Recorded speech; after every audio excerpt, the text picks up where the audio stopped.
はい、お時間が参りました。それではですね、静けさの森の、Dialogue for Co-Innovation、今日は、大阪大学教授の、教授でいいんでしたっけ、はい、栄養教授でもあり、石黒博さんをお迎えしてます。命の未来というですね、本当に素晴らしいパビリオンを主催されている、私の、テーマ事業プロデューサーとしての同僚でもあり、研究者としても先輩である、非常に尊敬している方です。で、テーマはテクノロジーで進化する人間社会ということで、石黒さんよろしくお願いします。よろしくお願いしま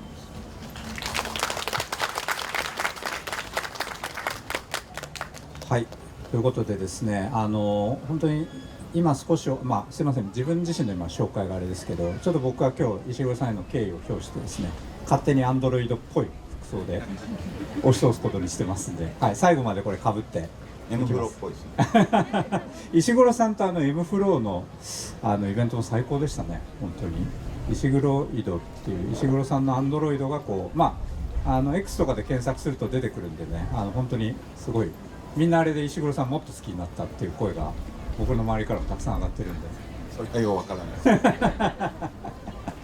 はい、ということです。で、万博が始まって、2ヶ月以上経っていますけれども、石黒さんどうですか、今の状況として。でも順調に来て、い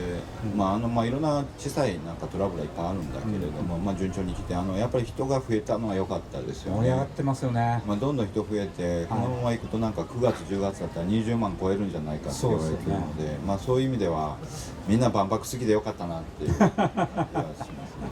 本当にやっぱり相手からなんていうのか、今まで厳しかった評価がひっくり返った部分もあるし、で本当にこのお互いのこのパビリオンも見て本当に素晴らしいなって、やっぱりあくまで自分のとこしか見えなかったからね、なんかどうなるのかなっていうところもあったんですけど、本当に素晴らしいものがたくさんあって、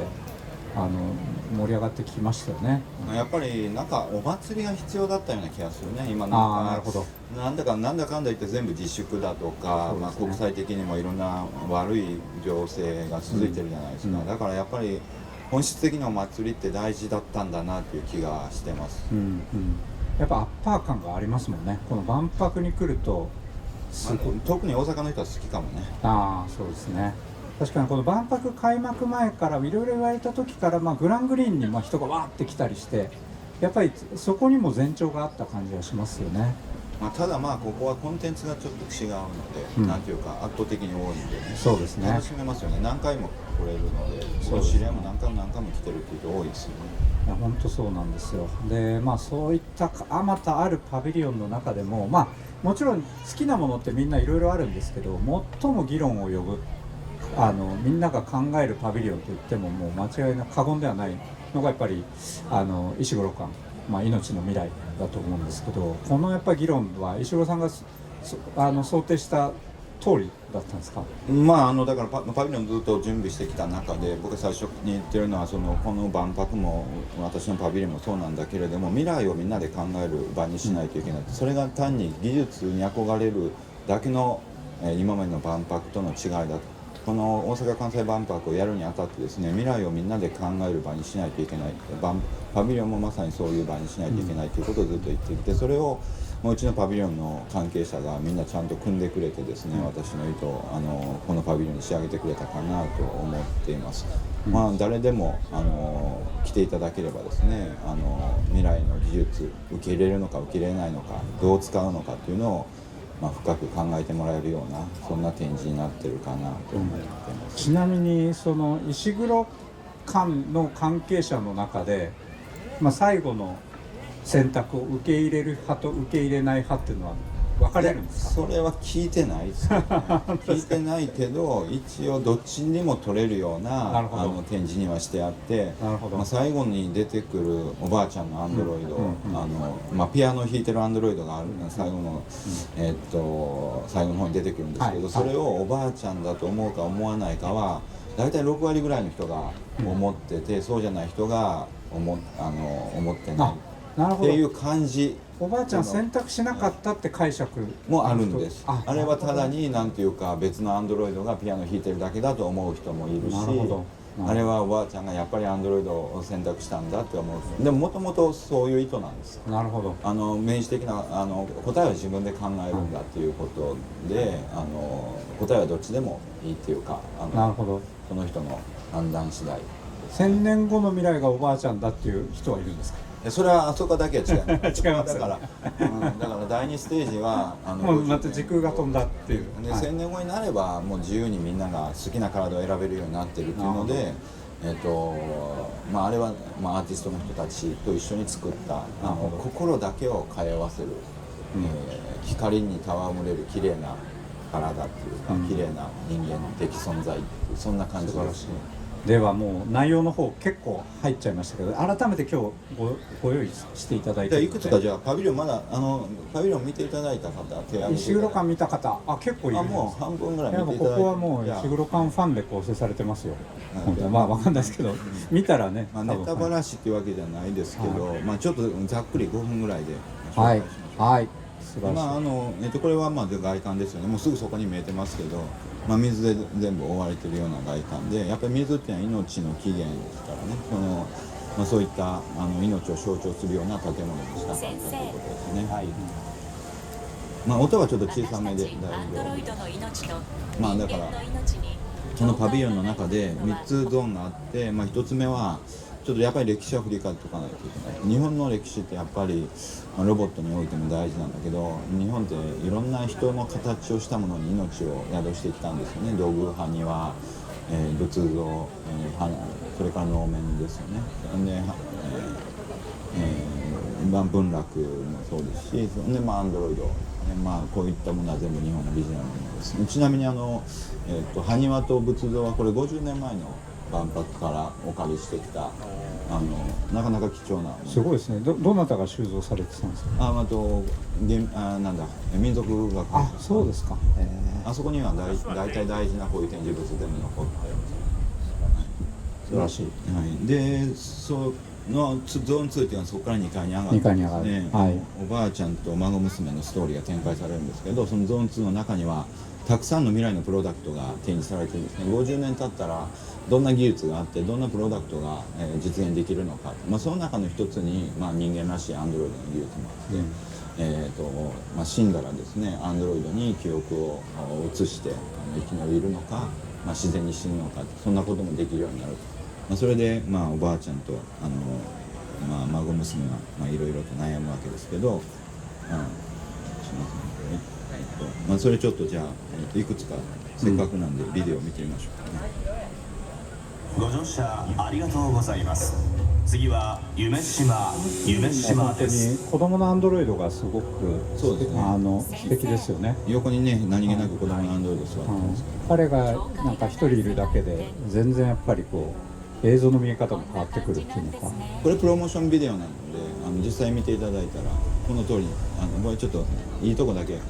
撮ってる感じですけど、君は今どこに？すいません。すみません。いろんなあれ石黒さんもいる。これはだからプロモーションビデオでは説明してるっていう感じです。私がわざわざパビリオンの中で演技をしてるわけではないです。なるほどなるほど。この子もパビリオンの中に出てきて物語の中にいる子が出てきて僕と掛け合ってるっていう、そういうプロモーションビデオになってます。 PV の中では石黒さんがちょっとこういう役割を果たしてるんですね。常に僕使われていてですね、全ての PV に出てきます。なるほど。次は私の仲間のところですね。結構石黒さんとして控えめなスタンスで関わってるんですね。いやいやパビリオンのプロモーション見て短くしないとみんなに見てもらえない。そうですよね。あんまり派手に絡むと尺が足りなくなっちゃうんで。このパビリオンでもう一個大事にしてるのは未来において文化がより豊かになる。日本の文化って何かっていうと自然と一体化してきたような文化なので、気がつけばいろんな自然に囲まれていてロボットも自然でできている、そんな思いで作ってます。なんかやっぱり技術の部分がフィーチャーされると自然か技術かみたいになりがちなんだけど、今回そうじゃないっていう。違います。技術が進めば自然をもっと身近に取り入れられるようになるっていうことなんです、だから技術が進めば進むほど文化を大事にしたくなるし、技術があれば、自然のメカニズムも解明しながら、自然の要素をですね、生活の中に取り入れていくことができると。技術が中途半端だから自然と分断しないといけないんだけれども、技術が自然を凌駕するような時代になればですね、例えば量子コンピューターでいろんな量子現象が明らかになると、自然の仕組みっていうのがいろいろ分かるようになる、そうすると自分たちの身近な生活の中に自然をもっともっと取り入れることができるようになって、日本の文化として大事な自然との共生というのが再現できるようになっていくんだと。そういう意味では石黒さんのパビリオンと私が関わっているこのパビリオンは、自然と技術っていう対立のように見えるけど、実は全然そうじゃないですよね。全く一緒です、見てるものは実はプロデューサーの中でもいろいろ議論するんですけど、石黒さんとは一貫して結構近いところが一緒ですね、だからそれをこういうなんていうか作り込んだ未来の世界観の中で表現するか、自然の中で表現するかっていう違いだけです、表現系がね最終的に全く違うけれども、考えてるところは実は一番近いんじゃないかっていうところはすごい面白いですね。もともとね一緒にやろうっていう話もそうなんですよ。もうちょっとビデオ見ましょう。なぜ石黒館とベターコービンが隣り合わせかっていうと、最初はね同じ館でやろうとしてたんです。でこれももう一本目の今考えると信じられない表現系の違いですけどね。そうですね。でもこういろんななんていうか自然公園があったりね、そうですねいろんなところにその自然の風景の中にアンドロイドがいるし、もうこれのロボットもまさに石と木でできたロボットなんで、これが中でうろうろしてても全然不思議じゃない。おかしくない。その境界はなくなっていくと思います。まさに森の中にいるようなロボットですからね。そうですね。この子ですね。ペトラだからやっぱり未来においてもっと自然を取り入れたようなデザインになるはずだっていうのが、このデザインをしてくれた松井達也の考え方でもあるし、僕の意図でもあるんですよね。はい。50年後の世界へようこそ。やっぱりここにいたんですね。これ宮田監の世界は督、公園でこういう感じで。そうですね。確かに似てる部分があります。マスコロイド。ちょっと木が足りなくなってね、隣から借りてこようかっていう本当にやりかねないですからね、石黒さんね。もうちょっと公園っぽくしたいなって。なるほど。隣にあるじゃないかって。あれ引っこ抜いてこい。であとはこれは1000年後ですね。1000年後はもうこれはもう完全に想像の世界なんだけど、1000年経ったら、これも強烈ですよね。もう自由に人間って体を選べるようになる。ただどの体選んだとしても人と心を通わせるような、そういうところを大事にするんじゃないかっていうので、これ見ていただいた人分かると思うんですけど、ちゃんと目があるし、何か心が通った気分になる、光の中で舞うように、自由に、活動する、そんな体を手に入れられたらいいんじゃないかな、命の可能性みたいなのを表現できればなというふうに。そういう意味では私たちのパビリオンの、ラストというのか、光っていうのはすごくそこも一緒かもしれない、共通している部分もあるので、なんか最後のこのメインの部分の表現系がね光になったっていうところもすごく興味を感じますね。虹にこだわってるのとちょっと似てるかもしれないでしかも石黒館知ってます？夕方になると石黒館のこの内側あるじゃないですか、私たちの教会が、あそこに虹出るんですよ。あ、そうおっつ結構しぶきが上がってこっちから差し込むんで、夕方以降の時間帯にちょっとね虹が見えたりして、ちょっと僕は気がついてなかったです、だから虹マニアとしてはなんかここでも水打ちも使うんですけど、ここでもちょっとつながってるぞみたいなのがあったり、ちょっと見てみます。はい、見ましょうか。最後にこれがデザイナーやアーティストたちと考えた1000年後の命の姿です。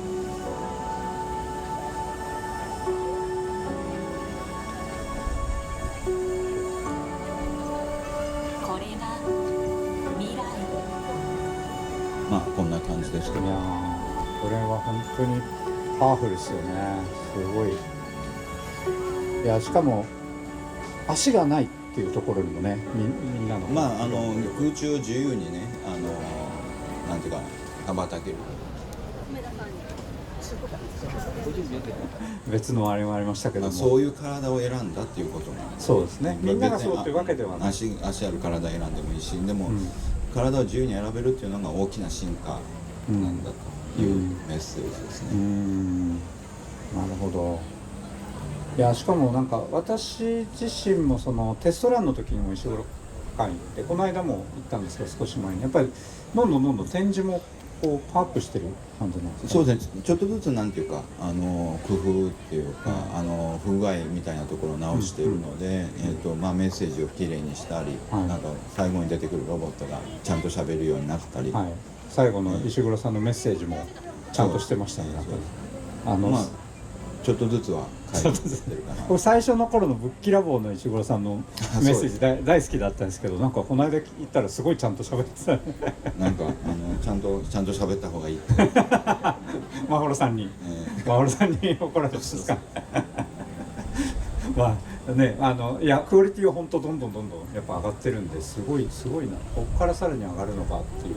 すごい。あとはうちはだからどんだけ人が入ってもらえるかっていうのを常に気にしていて、やっぱり完全予約制でなんていうか入れる人の数が決まってるんで、でも今もう3000人超えて入ってるので、頑張ってるかなと。なるほど。い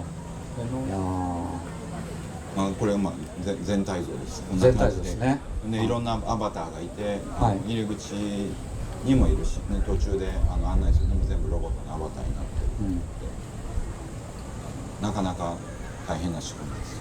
いやー、そっか、ここの空調管理もこんだけロボットがいるとすごく大変。空調よりもやっぱりコンピューターの数、コンピューターの数、コンピューターの数がどれぐ見えないところで何台ぐらいあるんですか？アバターが50台動くようになってて、常に出てくるのは30台だから、控えもいるんですか？控えも入れて50台ぐらいいて、だからコンピューターもだからアバター動かすだけじゃダメでコントロールするやつもあるので、なるほど。分かんないけど50台から50台もっとあると思います。なるほど。人部屋全部コンピューターで埋まってます。でそれに加えて7つの部屋を渡り歩くので、確かにオーディオと小コンっていうやつですよね。骨伝導のやつですよね。小コンっていうかビデオとかほらロボットだけじゃなくて、いろんな映像とかあるじゃないですか。それを全部人の動きに合わせてコントロールしていくっていう装置があるんですけど、それが壁一面にある。なるほど。バックヤードにいるとびっくりします。そこもなんか見てみたいですね。ぜひなんかそこも含めてなんか見どころの感じもしますね。技術屋さんにとってはなるほどこうやって世界はコントロールされてるのかって感じですね。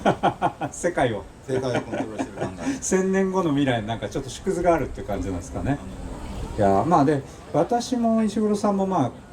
研究者っていう肩書きが非常に重要な部分であるとは思うんですけど、今回この万博を通して石黒さん自身の研究が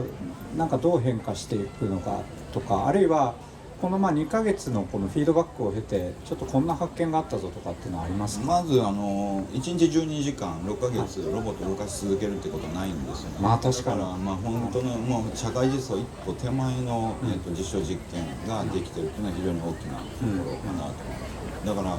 この後ですね、ここで展示したロボットの技術っていうのが、実用的な応用につながっていくといいなとは思っています。もう例えばナビゲーションとかに関しての即戦力というのか、ナビゲーションはそんなに難しくない、やっぱりだからロボットの耐久性とかね、インフラと合わせてずっと動かし続けた時にどんな問題が起こるんだとかいうことですよね。あとは皆さんお客さんのそのロボットに対する反応ですよね。なんかね、安全なのか、安全性はもうちゃんと最優先に確保してますし、プライバシーの問題もちゃんと配慮してますけれども、実際やってみないと分かんないことっていろいろあるので。確かに。いや、私たちもパビリオン側のアートっていうのは結構人数を限ってやってるのでそんな問題ないんですけど、静けさの森側がやっぱ本当に元気な子どもたちが突進していったりとか、なかなか予測不能なことが起こってるんですけど、こんだけやっぱ人が入ってくるとやっぱりでもやっぱりね、なんかすごく皆さんなんていうか、ちゃんとルールを守っていただいていて、我々がなんていうか想定していたような、考えていたような危険なことっていうか危ないことをする人っていうのはまあいないですね。あ、アンドロイドに触っちゃったりとかもあんまない。ないですね。おーだから素晴らしい皆さんちゃんと万博を大事にしてくれてるなっていう素晴らしい感じがしてます。石黒館も大事にされてる。そうですね。そこで壊しちゃったら次の日見れないですよ。まあそうですね。だから今のところじゃあ破損のケースというのはないんですね。自然な破損っていうか、あ、まあネジが緩んでたみたいな話はありますけど、なるほど何か外部から、耐久性が原因になってるっていう。なんか触られてどうにかなったということは一切ない。改めてちょっとこのテーマの命の未来っていうところにこう入っていきたいと思うんですけども、この石黒さんのこの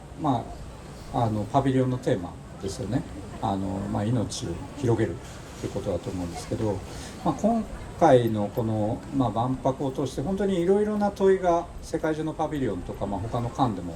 立ってるとは思うんですけども、改めてこの命の広げるってことを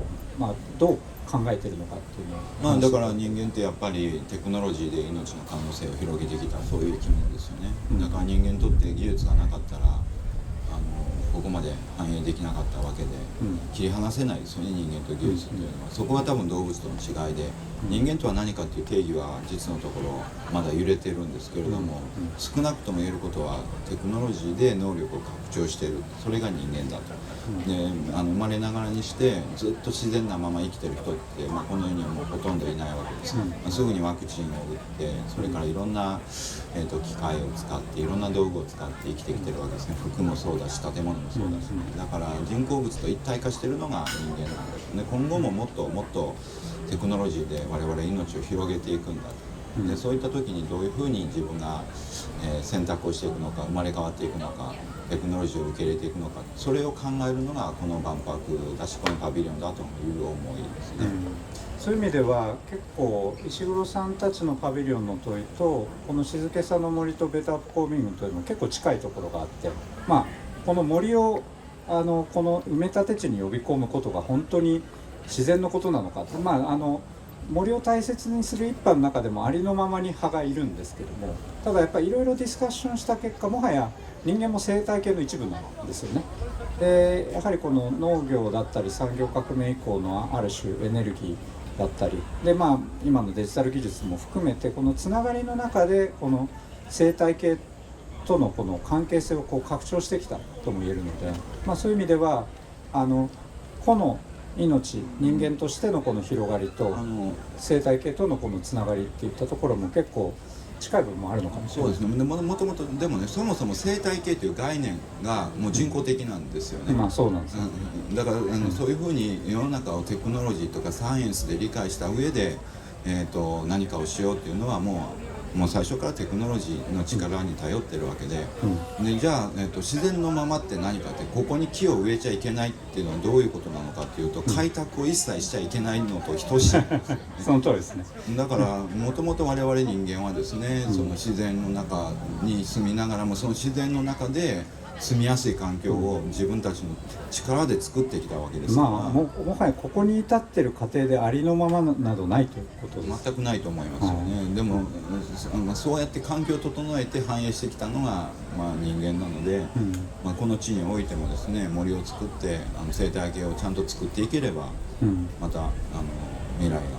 この場所からも開けていくんじゃないかなとは思いますよね。そういったこのなんでしょうね、多分結構共通する部分としては、人が自ら選ぶということに対しての信頼であり、あるいは必然性みたいなところがやっぱり非常に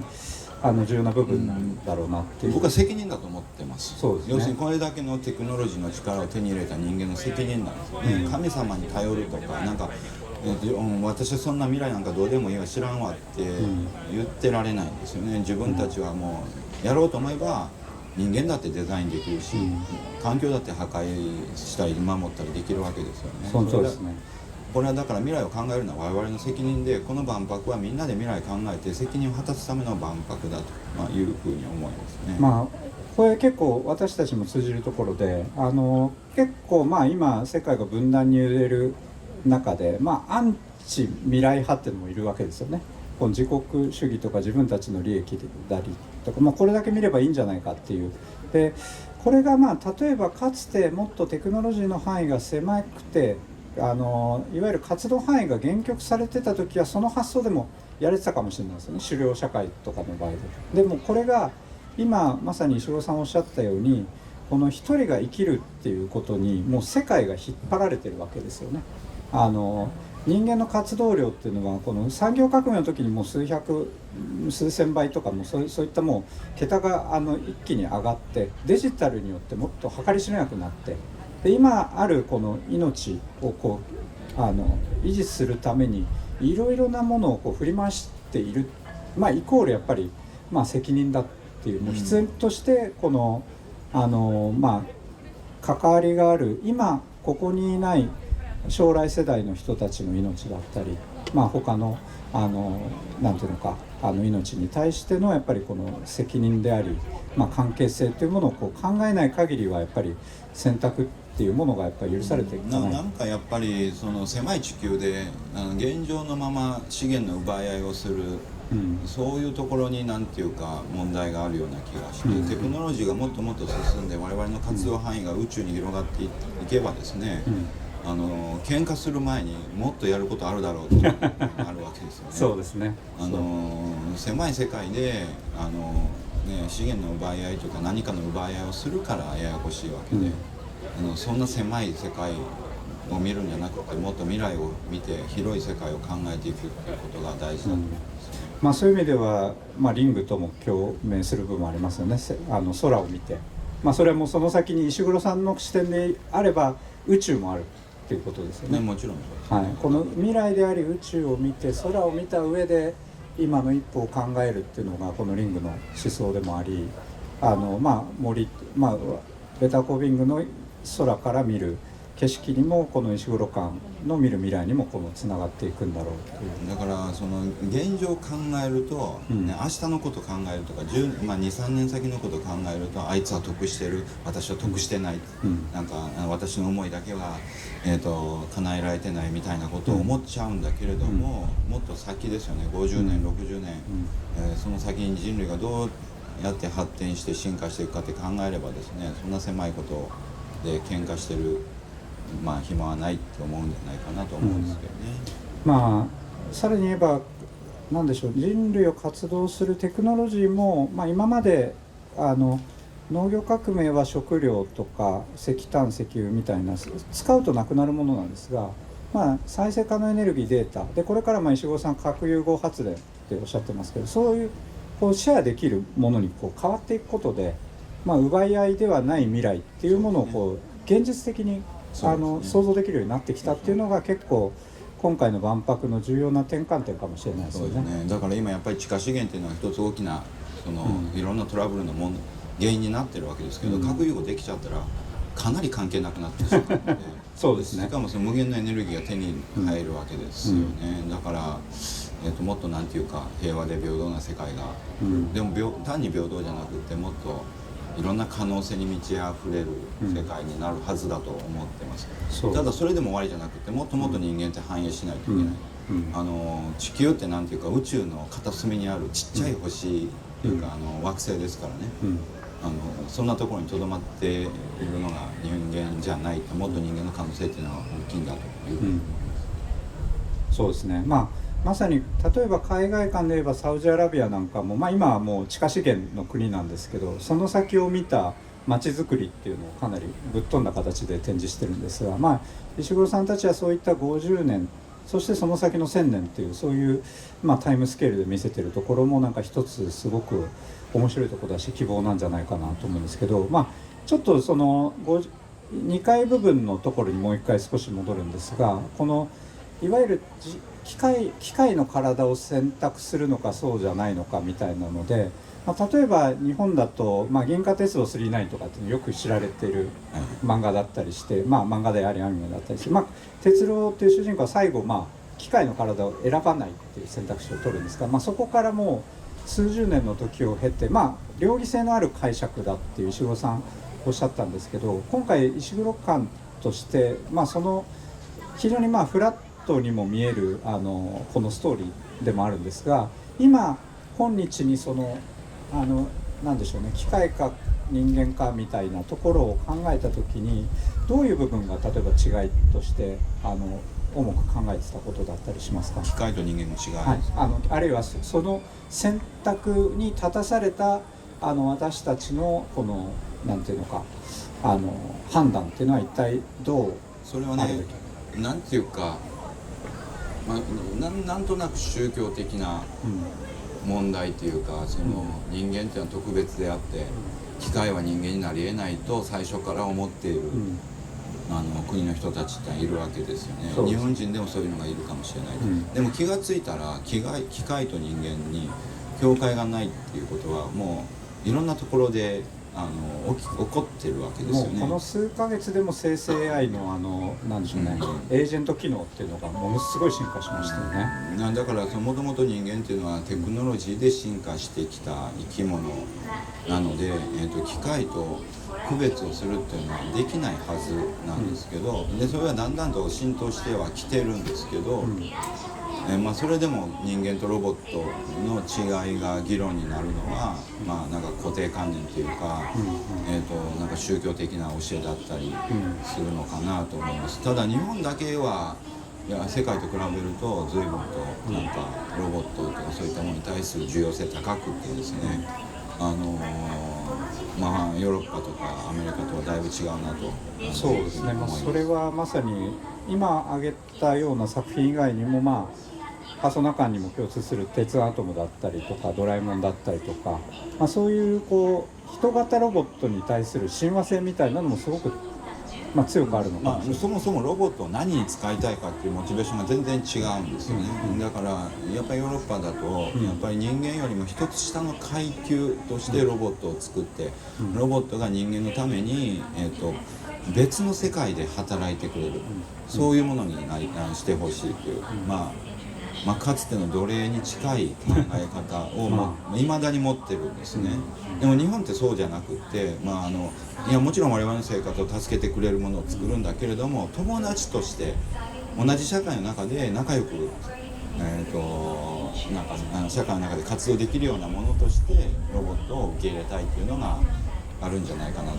そこがもう根本的な違いだと思います。そうですね。でそれはもしかしたら一つのこれ仮説ですけど、宗教とか自然との関係性にも近いかもしれないですよね。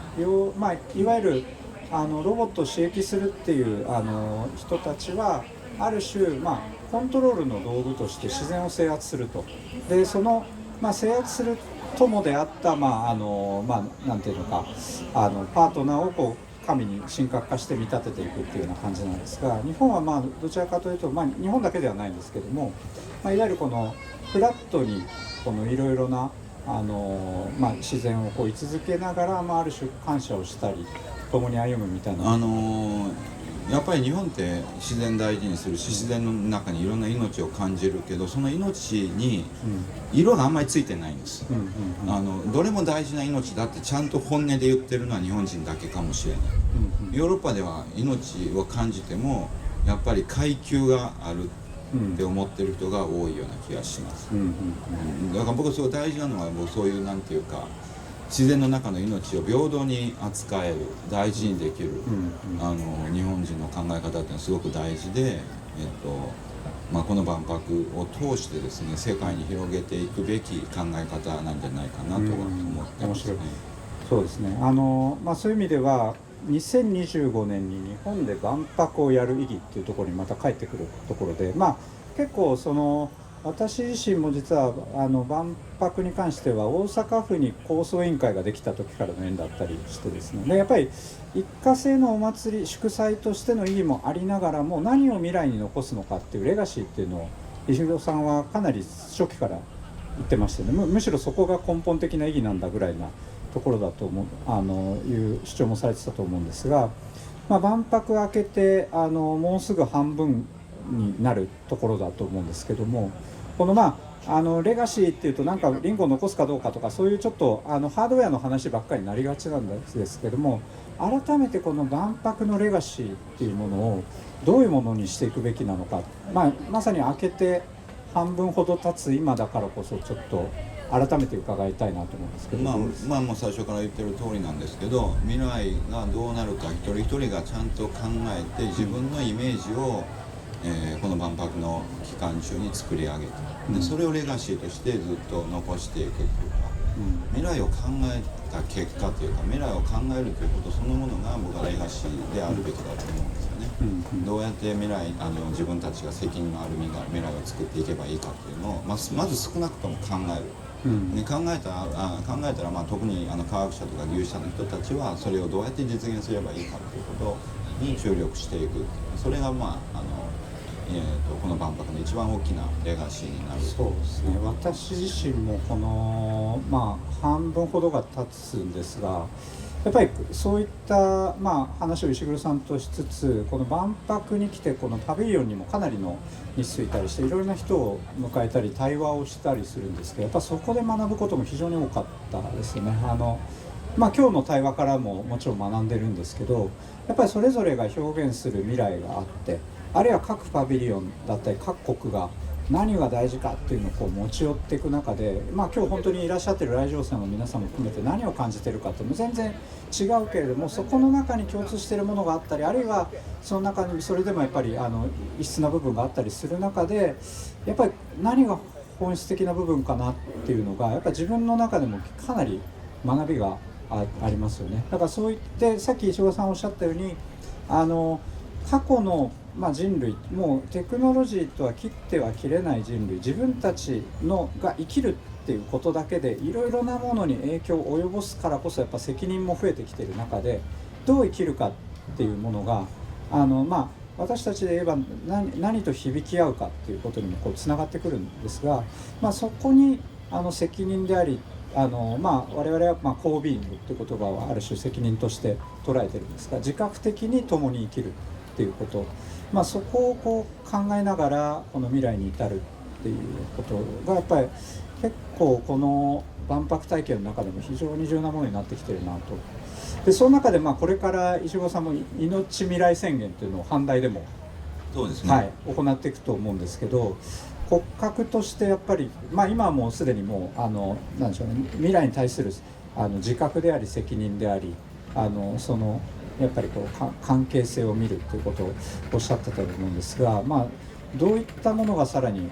重要な骨格になっていくっていう。でもそれは人それぞれいろんな意見があると思うんですけど、それをやっぱりちゃんと文章に残していくことが大事かなとは思いますね。あの時何考えたんだろうということ全部忘れちゃったら、まずいわけで、だから宮田先生にも、阪大の客員教授やっていただいてますし、ありがとうございます。一緒になんていうかその未来に対する命の宣言というのを、考えていきましょうね。残していただければと思っております。でもいろんな宣言があっていいと思うんですよ。そうですね。これが唯一のっていうことじゃなくて、いろいろな人たちがある種の責任の中でこの未来に対するマニフェストだったり、そういうものを立てていって、またそれが共鳴したり、さまざまな関係の中でこの未来に向かっていくっていうこの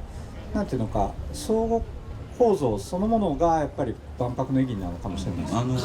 人間が責任を持つ未来っていうのは、人間ってやっぱり価値観も多様だし、幸福感も多様ですよね。だからいろんな価値観や幸福感で支えられて考えられた未来のイメージを残すっていうことが大事で、その多様性こそがなんかロバストなそうですね、未来を作っていくレジリエントな未来を作っていくんじゃないかなっていう気がしますよね。いやおっしゃるとですね。そういう意味では1970年万博っていうのはある種対立構造というのか、丹下健三の秩序と合理性の大屋根とそれを突き破る、岡本太郎の本能となんでしょう感情の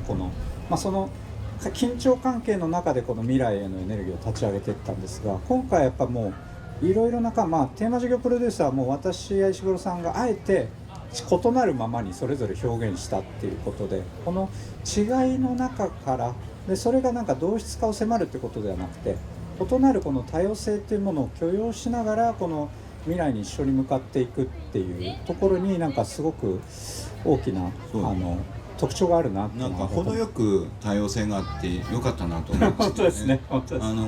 す。シグニチャーパビリオンもそうですけど、はい海外のパビリオンもなんかいろんな思いで面白いですよね。バラバラな感じなんだけれども、こういうのが全部集まってるから、いろんな未来の考え方ができるような気がしますね。海外パビリオンとか他の館とか石黒さんどれくらい見られました？そんなにたくさん行ってないけど、5つ6つぐらい行ったかなと思いますね。なるほど。やっぱそれぞれ全然違い感じますよね。なんか本当に面白い。だからかつての50年前の万博は、僕は一応直接参加したんですけど、もうとにかく技術なんですよね。そうですね、そうですね。最先端の技術だとかそういうことばっかりが展示されていて、もしかしたらあれって疲れた万博なのかなと思うんですよね。同じようなものばっかり見せられてる感じがあったのかもしれないって今思えばね、そう思うんですけど、今回の万博は本当に多様で、のんびりしたいのんびりできるパビリオンもあれば、なんか緊張するパビリオンもあればいろんなところで石黒さんのところはやっぱり、うちはもうしっかりストーリーの中に入って考えてもらわないといけないので、そうですね。いやでも最高ですよ。本当にあれだけ人を考えさせるパビリオンはなかなかないので、本当に強度としては本当に同僚としても素晴らしいな、誇らしいなって思うすごいやっぱりいいパビリオンなので、ぜひね皆さん行ったことがない方、半分ぐらいもう行かれてる感じですけど、朝一番に入ってキャンセル待ちしていただければ大体見れます。リングの中、あんまり行っちゃいけないのこの敷地内の近くで待ってると、だからパビリオンの前の QR コードをあれをまずゲットしていくので、朝一番で来ていただければなんとか大体入れます。だんだん人気その方法もみんなよく慣れてきたので、攻略法が出てきたんですね。いやだからもうリングに近づいた瞬間に、だからね、自宅からでは無理なんですよ。会場に来て、入り口の近くかどっかちょっと分かんないんだけど、リングの近くまで来ないと予約できないんで。なるほど。でとにかくそこまでなんていうか9時に開くんでしたっけ、ここは。9時です。だから9時に開いたらすぐに入って予約してもらえば大丈夫。ぜひ。何回もそれで来ておられる人いるんじゃないですかね。そうか、ハードリピーターもいらっしゃるんですね。なんかもう5回ぐらい来たっていう人すごいですね。抽選、だから攻略を踏まえた上でっていう、すごいな。いやちょっとベタコービングはね、そういうふうになかなかお入れすることはできないんですけど、森は自由観覧ですし、夜自由観覧時間があるのと、朝もこれから7月の半ばぐらいかな出るので、虹もいっぱいみんな見れるようになります。でも実は夕方石黒館の横から見ると虹見えるんですよ霧じゃ出ないんですけど、雨落としてるじゃないですか。雨っていうのか、しぶきを落として跳ね返ってるちょっと粗めのやつに西日が差し込むと、石黒館でも実は虹が見れるんで、なんかね、我々のパビリオンいろいろな意味でつながってるのだなっていう感じがします。なんでそういったね、ちょっと偶然の中で立ち上がってくる共鳴もなんか楽しんでもらえるといいんじゃないかなっていうふうに思いますね。あと4ヶ月ですか。ちょっと頑張りましょう。そうですね。最後にじゃあ石黒さん、なんか来場者の方々になんか呼びかけるか、あるいはちょっと残り4ヶ月の抱負なんかちょっといただけると。残り4ヶ月しかないんでね、やっぱりこんなに楽しい場所ってなかなかできないと思うので、できるだけ足しげく通っていただければと思います。朝早く来ていただければ見ていただけるチャンスはいくらでもある。何回来ても面白いですね。石黒さんのアナウンスも最初の頃と変わってるんで、もう一個おすすめは、本書いてやる命の未来っていう本が出てるんですけど、それはもうパビリオンの中身を詳細に書いてます。その本1回見て、その本読んでもう一回パビリオン見ていただくと全然見方が変わるので、何回もものすごく深い、いろんなものを発見します。細かい演出もどんどんアップデートしてるし、本も読むとまた自分が変わるってことですよね。あそこにはだから未来のプロダクト20個以上散りばめられてるんですけど、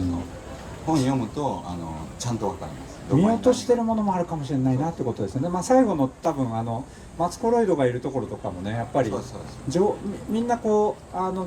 寧に全部はなかなか見切れないんで、情報あるとねもっと楽しいですよねあれも。実はその入り口のその電車のシーンとかにもたくさんそういう未来のプロダクト、各協賛企業が考えたプロダクト入ってますし、次のシーンにも入ってます。意外にみんな気がついてる。いやーお客さんの反応めっちゃいいですよ。ということでお時間になりました。石黒さん今日はどうもありがとうございました。皆さんどうもありがとうございました。僕も汗でこれが滑りかけてたんで最後までかけて頑張りましたどうもありがとうございました。ありがとうございます。